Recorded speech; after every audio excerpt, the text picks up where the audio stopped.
Bismillahirrahmanirrahim. Assalamualaikum warahmatullahi wabarakatuh. Alhamdulillahilladzi arsala rasulahu bil huda wa dinil haq liyudhhirahu 'alad dini kullih. Wassalatu wassalamu ala asyrafil anbiya'i wal mursalin Nabiyyina Muhammadin wa ala alihi wa sahbihi ajma'in, amma ba'd.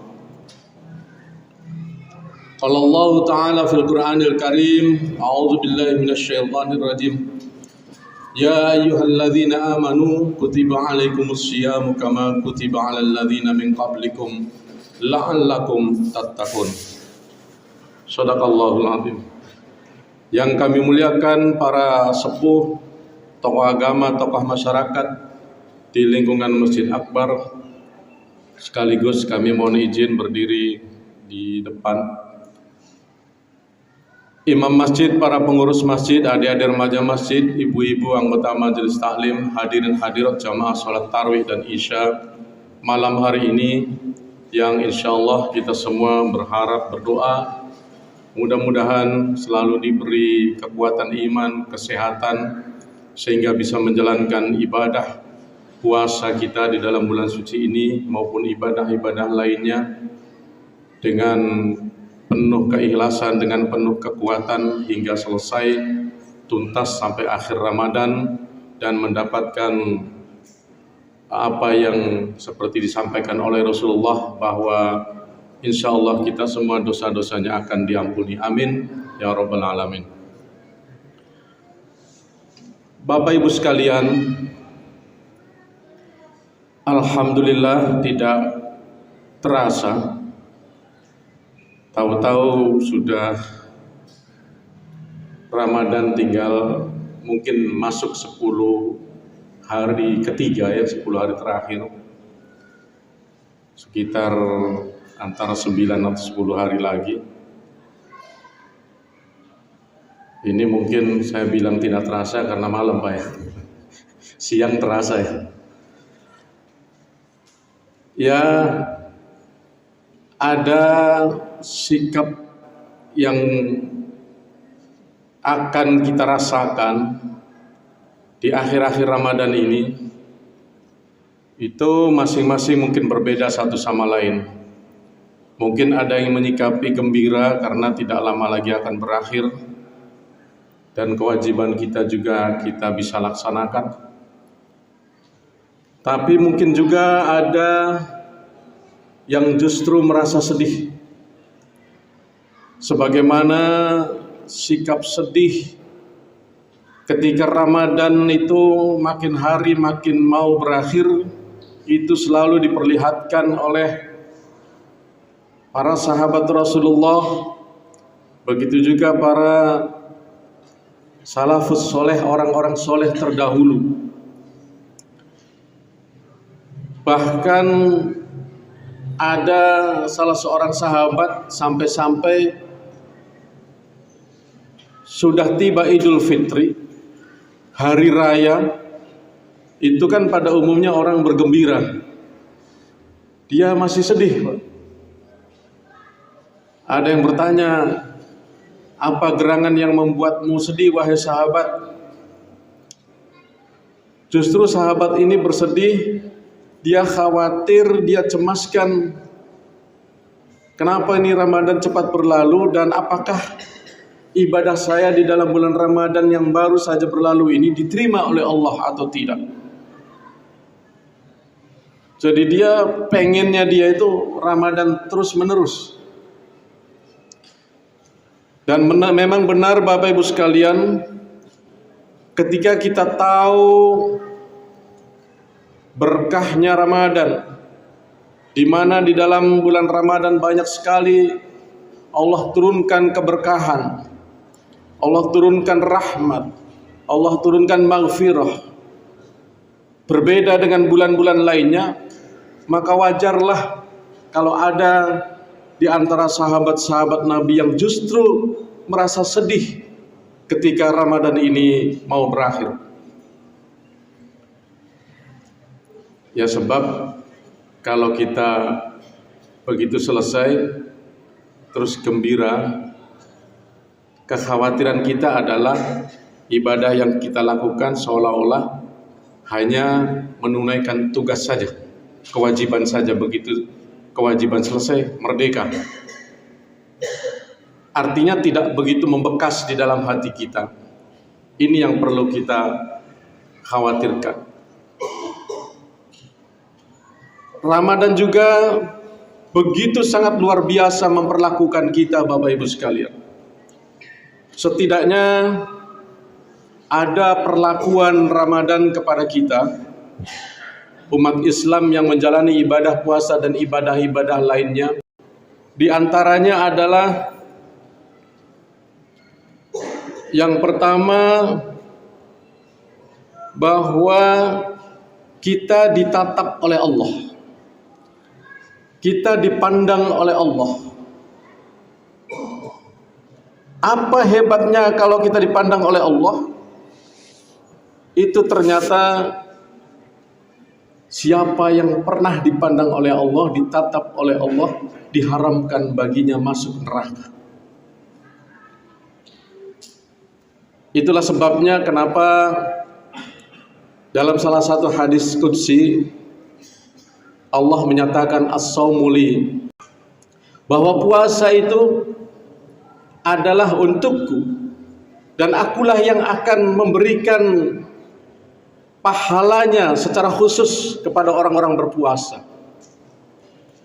Artinya ada rahasia, ada hal yang Allah simpan. Allah ingin memberikan surprise kepada kita nanti pahalanya. Nah, ini tafsiran daripada hadis qudsi ini memang ada beberapa. Di antaranya karena memang puasa ini merupakan ibadah yang kontak langsung dengan Allah. Kalau yang lainnya kan rawan dilihat, rawan riya kepada orang lain. Kalau sholat kita dilihat saudara-saudara kita yang lain, kalau dalam masjid, di rumah juga keluarga, dilihat keluarga. Zakat juga setidaknya orang yang menerima zakat melihat kita. Haji apalagi diiring, diantar sampai ke bandara oleh orang satu kampung. Artinya ibadah-ibadah itu sangat rawan jatuh pada riya. Kalau tidak kuat imannya, kita akan jatuh pada riya atau dipuji oleh orang lain karena dilihat oleh orang lain. Tapi puasa ini, kalau kita sedang puasa terus tidak ngaku tidak puasa, tidak ada yang lihat kecuali Allah yang lihat. Atau sebaliknya, tidak puasa ngakunya puasa misalnya, nah, itu hanya Allah, rahasianya hanya Allah yang tahu. Dan kita juga sangat luar biasa Bapak Ibu sekalian, dalam kondisi puasa, kondisi lapar, kondisi haus, ketika kita sendiri di dapur, ketika kita berwudu, kita tidak minum, kita tidak ambil makanan, padahal tidak ada orang lain. Kenapa? Itulah keistimewaan puasa, karena kita merasa dilihat oleh Allah. Ini hebatnya puasa. Makanya Allah Subhanahu wa Ta'ala memandang kita dengan rasa kagum karena kita sedang berpuasa. Kemudian yang kedua, bau mulutnya orang puasa mungkin sesama kita dianggap menyengat ya, tidak enak mungkin. Tapi justru menurut Allah, bau mulutnya orang yang sedang puasa itu lebih harum daripada kasturi. Kasturi ini pengharum yang paling harum, dan Allah menyatakan bau mulutnya orang yang sedang berpuasa itu lebih harum daripada kasturi. Kemudian perlakuan yang ketiga Bapak Ibu, para malaikat itu sehari-harinya, kesehariannya dalam bulan Ramadan itu mendoakan kita semua untuk apa? Agar kita diampuni dosa-dosanya. Masya Allah, ribuan malaikat mendoakan kita. Keempat, Allah demi menghormati orang puasa itu berfirman kepada surga, wahai surga, bersegeralah kau hias dirimu sebaik-baiknya, seindah-indahnya, karena akan ada tamuku yang sangat luar biasa. Dalam pandangan Allah, kenapa kita dianggap luar biasa? Karena bayangkan kita mau berlapar-lapar karena Allah. Kita mau menahan nafsu, menahan emosi, tidak melakukan hubungan suami istri di siang hari atas nama Allah, karena Allah. Artinya kita melakukan sesuatu benar-benar karena Allah. Inilah keistimewaannya. Dan perilaku yang kelima, insya Allah orang yang berpuasa dan ibadah-ibadah lainnya di dalam bulan suci Ramadan akan diampuni semua dosa-dosanya. Nah sekarang Bapak Ibu, mumpung masih ada beberapa hari ini, mari kita ambil itu. Mari kita rebut, mari kita berburu untuk bagaimana bisa benar-benar perlakuan itu dapat kita terima semua. Maka ya, terus kita koreksi niat ibadah puasa kita. Syaratnya 2 kan? Gampang saja. Kata Rasul, man soma atau man koma. Kalau man soma itu barang siapa yang berpuasa, man koma itu barang siapa berdiri, kata aslinya, tetapi ada yang menafsirkan qiyamul lail, salat malam, tarwih, tahajud dan lain sebagainya. Atau ada juga yang menafsirkan secara luas, man koma itu adalah barang siapa yang beraktivitas melakukan kebaikan apapun, baik puasa maupun kebaikan-kebaikan lainnya, sholat malamkah, bersedekahkah, bersilaturahimkah, atau ibadah-ibadah lainnya, imanan wahtisaban, dengan iman dan ihtisab, ghufira lahu ma taqaddama min dambi, akan diampuni semua dosa-dosanya.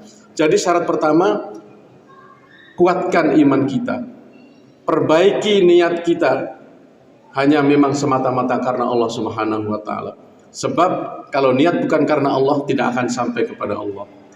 Ihtisaban, ini ada yang menafsirkan setelah kita niat, kita benar-benar hanya untuk Allah, pasrah kepada Allah. Dan ada juga yang menafsirkan ihtisaban itu berasal dari kata hisab, sesuai dengan perhitungan, sesuai dengan aturan-aturannya. Jadi tidak bisa kita ngatur-ngatur sendiri puasa, dalam artian misalnya waktunya sahur, jam sahur sesuai jam sahur. Ya jangan sampai ada, saya pernah menemukan ada orang lagi puasa bulan Ramadan, tidurnya kemalaman, bangunnya jam 6, sudah lewat subuh, dia langsung makan sahur. Saya tanya, kenapa? Katanya kan yang penting belum sholat subuh. Hati-hati, ini tafsiran yang salah. Tafsiran yang benar adalah bahwa sahur itu sebelum waktu subuh. Maksudnya bukan bagi kita masing-masing sebelum sholat subuh, bukan. Nah ini salah satu ihtisab. Kemudian buka bersegera, jangan ditunda-tunda. Nanti masih kuat sih saya, nanti jam-jam 9 pulang terawih saya baru buka. Boleh makan setelah terawih, tapi harus batalkan dulu pas maghrib. Begitu juga kita berhitung-hitung, kita berhati-hati dengan hal-hal yang membatalkan puasa. Oh, menurut Ustadz nih, kalau banyak membicarakan orang lain bisa rusak puasa kita. Oh, kalau memandang lain jenis dengan penuh syahwat bisa rusak puasa kita. Itu kita hitung-hitung. Kita harus melangkah dengan hati-hati ketika puasa. Makanya orang berpuasa itu memang dia menghitung-hitung. Dia berhati-hati bersikap, jangan sampai rusak puasanya. Inilah yang harus kita lakukan, yakni imanan dan ihtisaban. Itu saja yang dapat kami sampaikan. Mudah-mudahan 15 menit ya kurang lebih saya sampaikan ini bisa dipahami, dan kedua bisa meningkatkan sama-sama, termasuk saya juga perlu meningkatkan kualitas daripada ibadah puasa dan ibadah lainnya di dalam bulan suci Ramadan tahun ini. Amin ya rabbal alamin. Barakallahu li wa lakum. Wassalamualaikum warahmatullahi wabarakatuh.